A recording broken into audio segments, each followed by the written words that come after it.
Fever on the beat.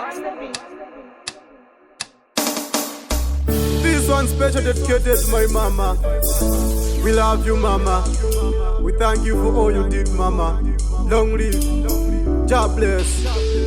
Atati atakona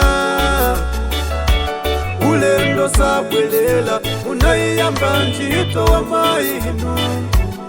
noka yotilela dalama itafuta mutapeza njila upulisa nteza kumatika ndi mazila kumaita mangila basi kama bwela jolinga ana anutisa fendi njala mukayesesa kwina kutuli mafodya kutoka suku mukayesesa tupeze chakudya mukatamanga kwimansewu chakwela ngeni ipembelo langa mbuya kudaliseni kulela anafosi kunaliko kweka komanga zilimbisa ntima kutiziteka munasokoza Yesu pachokolo chito munaikwila mai ya ukapsikomo kwa ina mai ya nyala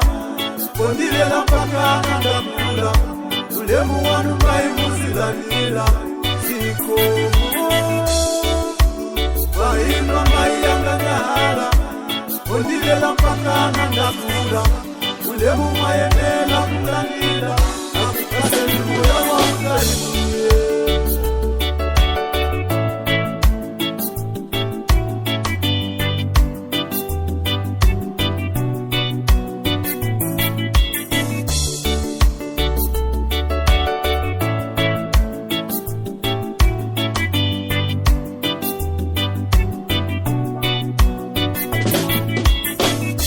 Munalimayo njito yotisamalila kutipunzisa chabwino ndichoyipa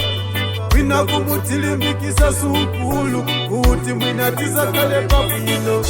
tinkalilila zatu wakama matiyi tinkakufutisani nave tufunatiyi pamene mtengo wa shuka simuuziwa mpango dandahula cha mutima zipinjo zomwe madusamo amayi pena mkaona ngati mulungu akutayani botizo nena andu zinachuluka